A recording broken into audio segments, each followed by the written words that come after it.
Bienvenue dans ce nouvel épisode de notre série consacrée à Angular 2 où il sera question d'Event Handler. Donc pour l'instant nous avons simplement une page qui nous recrache du contenu contenu dans un tableau. Ce qu'on voudrait maintenant, c'est permettre à l'utilisateur de donner un titre de film qu'il a envie d'ajouter, d'avoir un bouton et de pouvoir gérer le clic sur ce bouton pour ajouter ensuite un nouveau film. Donc il s'agira tout simplement au départ côté HTML dans notre template d'ajouter un champ texte avec un petit placeholder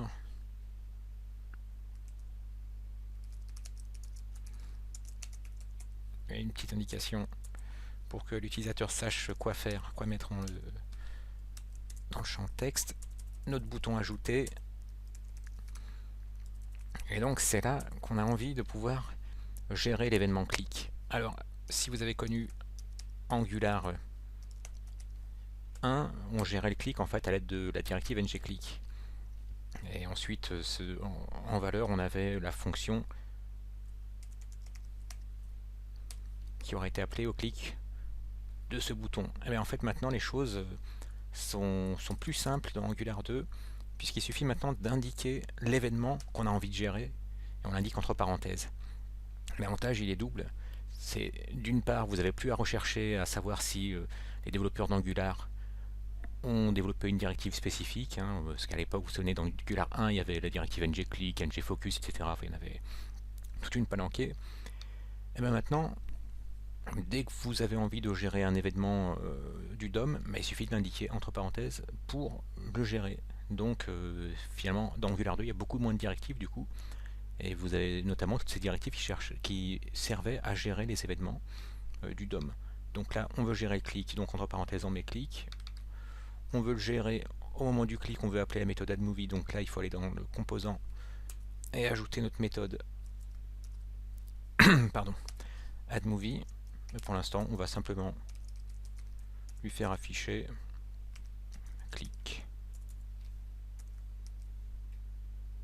On pense à sauvegarder également le template, sinon on ne verra pas notre champ texte et notre bouton. Voilà. Alors là, pour l'instant, je n'indique rien parce que je veux juste tester que le clic fasse bien effet. Donc regardez dans la console en bas.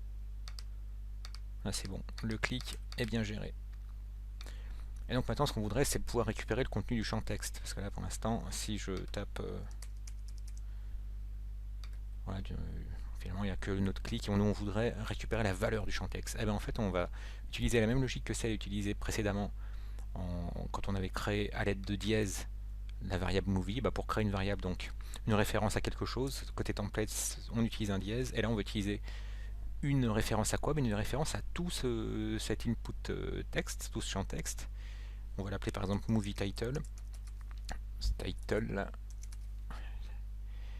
Et donc, à partir d'ici, on peut, côté template, faire référence à ce champ texte dans notre méthode.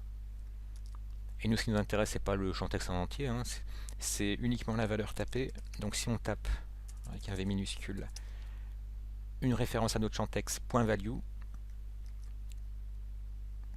on doit pouvoir le récupérer dans notre event handler, movie title. Et là, on va faire un console.log de notre movie title. On sauvegarde.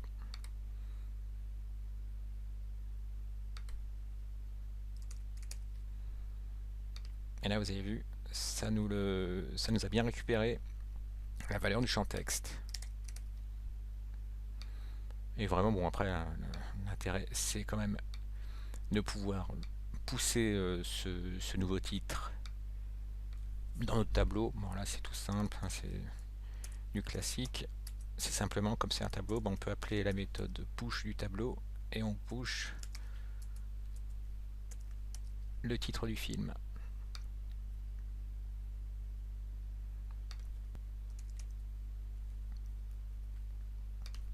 Vous avez vu?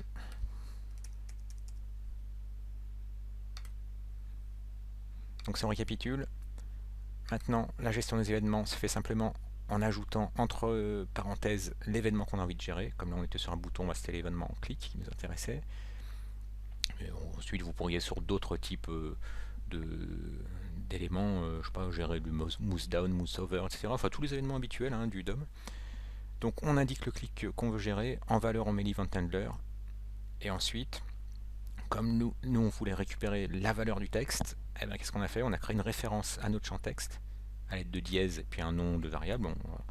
On a appelé donc cette référence à notre champ texte movie title, et du coup, dans notre event handler, on peut appeler notre texte, parce qu'il y a référence à notre texte, et ce qui nous intéresse, bah, c'est sa propriété value.